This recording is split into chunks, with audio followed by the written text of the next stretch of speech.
We have seen some considerable changes right now in 2022, and it doesn't seem to be letting up, that's for sure. The first thing I want to cover is the economic dystopia that we are in right now. Things that would never been anything but a dream are reality. The second thing I want to look at is the market swings, everything from real estate to the stock market, and of course the bond market have all gone haywire essentially. So I will cover all of that and more. Let's begin.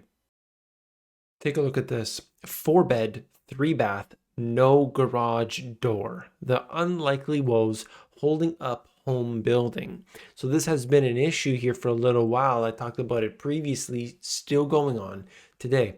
So this is holding up a lot of these homes being built apparently.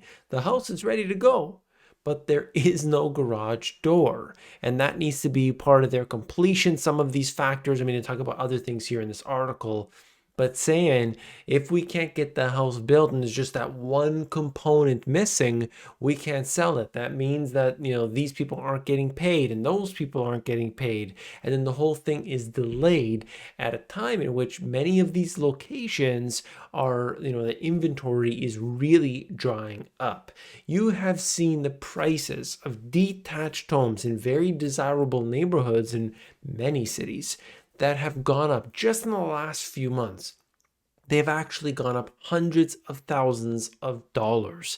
It is crazy to say the least. Okay, unbelievable. Wholesale prices rise 1% in January, up near record 9.7% over the past year. This was nothing, and we'll talk about this in a sec, about the Federal Reserve. Nobody said this would ever happen. Nobody said that we could ever see these kind of heights, and yet we are living through them right now. It has started to come off the top. Hopefully that will be the case and doesn't continue to go higher from this point. But it doesn't matter because we are in the middle of it. Now, it gets personal. Chipotle on the verge of avocado crisis after U.S. halts imports from Mexico. I told you once, I told you before, don't mess with my avocados. Now, I don't go to this Chipotle place, but if they're having problems, they're going to be buying a lot. They're going to be buying in bulk. They're going to be getting a cheaper price than anybody else. And they probably got better access than the average person. And yet it seems, according to this article here, that they've only got a couple weeks. So they've got to start seeking out new supplies, and who knows what's going to happen. It just shows you what can happen to something as simple as an avocado. Speaking of avocados, if you want to buy the dip, there's a t-shirt that might actually be down below this video about buying the dip, and you got the avocado mascot there. There are a couple different designs, so when you click on that one, make sure you check out the different designs to see what suits you best. I notice most people like the very large avocado, but it is more expensive. Anyway, speaking of expensive, now even the steaks are being locked up. Florida Walmart is securing $20 ribeyes with mesh wiring and electronic security to prevent theft as crime soars nationally. What's happened here? The stuff is too expensive. Look at this. People, this is the kind of thing that you would have on, some expensive cell phone or, whatever gadget, electronic gadget. Or maybe it's on some, luxury goods. Not on a ribeye steak. It's just, we've never seen this before. Okay, then we have this. World Bank economist warns of dangers of ignoring growing debt. Now, they do talk about some of the countries in the developing world, saying they're going to be in a world of hurt as this continues on if they don't get their debt under control, because basically just about every country experienced an extremely high level of increase in their debt, and that doesn't end well. But I needed to get to this. There are so many quotes in here. I'm about 5 minutes into the video. We got to cover this quick, but stick with me, okay? If you appreciate this information, smash the like button. The Fed missed inflation. Can Jay Powell tame it without causing a recession? Oh yes, the hero, Jay Powell. Okay, now let's go into this right here. A lot of quotes from different people in the Fed and many other prominent individuals. We are pretty far behind the curve. That's not where we wanted to be. Now that these words here, something I've said before, something many people have said, or I should say some people have said, but now we're getting that from the president of the Boston Fed. Unbelievable. Okay? Then we have this. Fed officials warn that they can't provide the same predictability this time around like they did the last time.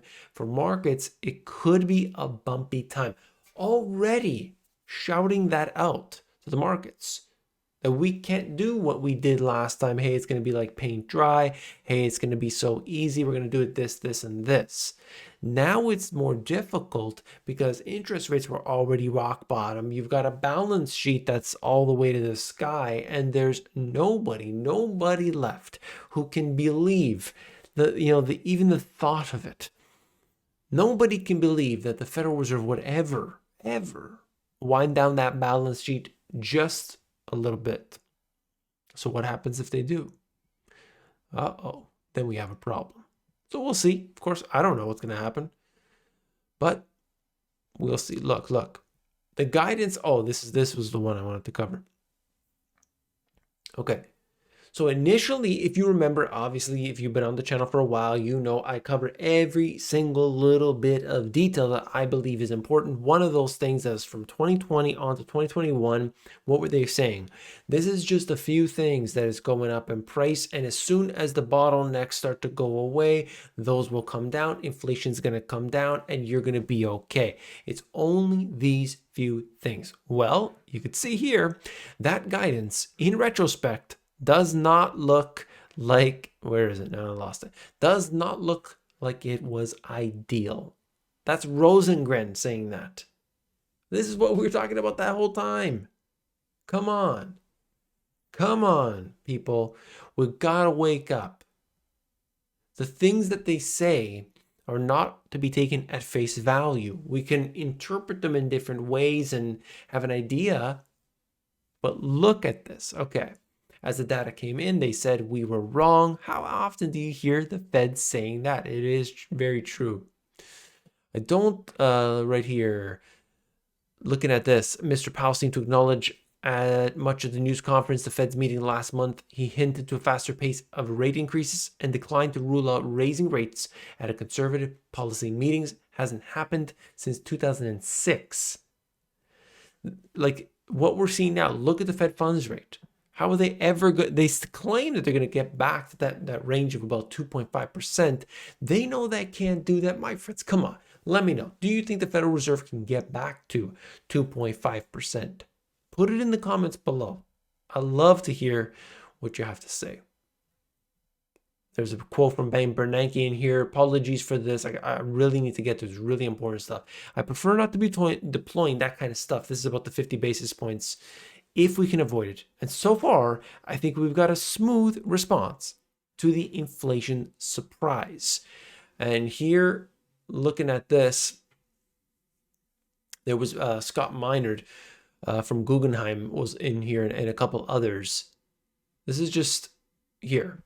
There are people who are living in a world which an aggressive Fed tightening, an increasing possibility here, is not an outcome they can accept. So they are pretending that it won't happen. That's the craziness of this world we have now. And trust me, I hear about it every day. People are saying, no. Well, what Scott didn't say, and I'll say, is that this is all intentional. The places where this is very real, cryptocurrency, tech-related companies and private equity could be in deep trouble. But why? Because they are heavily exposed right now. They are, valuations still pretty crazy. And for a lot of people, they can't make ends meet at this point here. They're just way overexposed. They need it to work out, or they are in big trouble. Okay. All right. Let's look at what's happening in the markets. I'm going to first talk about what's happened with global equities, then the inflows. We're going to talk about the treasury market. We're going to look at all of that, okay? Monthly flows into global equities. It might be a little difficult to see the more shaded region here, but I'll put the line, that's where it is currently. And that is, of course, still quite high. The trend over this period, which is basically, I would say about mid 2020, when, that the engine started turning, at least when it comes to the stock market, has been pushed up. So what we're looking at is both the active and passive, but essentially those are the lines you need to know, okay? This is a lot of money being thrown in, but it's not being thrown into the same place it was before. This is the Dow Jones. You're looking at, this region here of the markets. It's been chopping along. Where we are at today is a level from October of 2021. Just showing you that even the Dow Jones, which, maybe you could say, okay, well, this, the growth stocks of the, if I could show you this right here really quickly, just looking at the Russell on the right-hand side, just looking at what's going on with the NASDAQ. This is the NASDAQ. You could say, okay, those things, they'll sell off, but the Dow Jones and maybe to a lesser degree, the S&P, those will perform better. But no, we're basically all moving in lockstep today. Treasury market liquidity is eroding with Fed's course a gamble. Gauge of dislocations is approaching last year's high. Market depth is worse in short-dated than immediate tenors. What we need to understand from this is that the bond market is signaling something very fishy is going on. And I don't mean to, say that this is the be all end all. No. We need to look at this and just say, hey, things are getting really wacky out there. The bond market's starting to show some signs of, hey, pay attention over here. And yet investors are plowing their money into equity still. The cryptocurrency markets have definitely come off their bottom. I don't know. I don't think we're going to be in a time in which people really understand it until it hits. And let me be very clear. Let's say the Fed hikes, emergency hike or a March hike or both. They do those actions. I don't think the market just goes and just tanks. That's not how it works. Okay, look at this. Just an example of what has happened. Really, really good to see this. Just look at it. Hilton is now close to having outperformed Zoom since 2020. That's right. Zoom, that stock that went berserk, and I was calling it out saying there is absolutely no reason for this to happen. And I was getting just decimated in the comments by some people. It was over 500. Today, 140. We went down from 500 to 140. It was there. It was there before.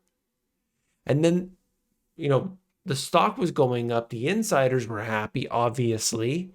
But look at Hilton. Okay, it took a dip, no doubt.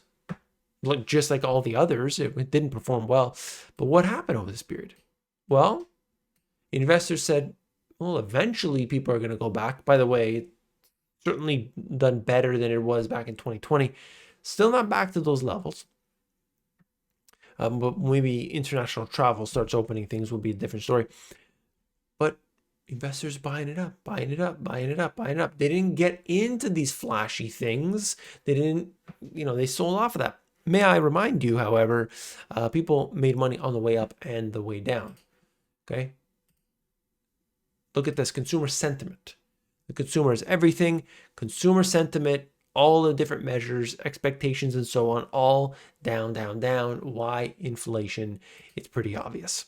Renting a home is even harder than buying one in unrelentingly hot US market. That's not just the US, it is Canada as well. I can tell you that. I've seen the statistics. Rental prices for single-family homes grew 7.8% in 2021, an all-time high. Look at it, the stats all over the place. It's crazy. What else is going up? Even oil, the whole situation with Russia, that started to de-escalate somewhat. And just looking at the price here, climbing despite that all. Of course, there's huge upside potential in oil for many reasons, not just geopolitical tensions. Then we have this. I thought it was interesting. I've got one more thing after this. Europe relies primarily on imports to meet its natural gas needs. You could see that the Europe and the UK natural gas supply, just breaking it down. There is, the regions are broken down there, but watch out very carefully, because when you are reliant on one group, what happens? Well, you could see, oh, Russia doing this and that. We're going to have some problems. Suddenly the prices go crazy. I mean, that's not good for the average person to deal with. Then you got this, evictions, filings by week. I was telling people as soon as the moratoriums end, watch what happens. But it didn't even really take for the moratoriums to end for that to start happening. I mean, look, here it is, moratoriums end, increasing. I mean, really, you can see what happened. This is early 2020. And in general, it has moved up over the period, no doubt. The prices are so high, people can't afford it. They're getting booted to the streets, okay? What I want to say here for people, very simply, what can we do? Well, there are many things that we can do.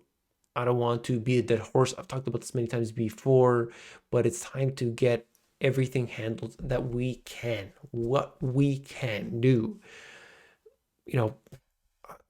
I would say just the best thing, the simplest answer, check out my playlist, How to End Solutions. I've got video after video after video, hours and hours of content that get into those solutions. Definitely check it out. If you appreciate the information, hit that thumbs up button. It does support me. Thank you very much. If you haven't seen this video yet, you definitely want to check it out. Click it, and I'll see you there.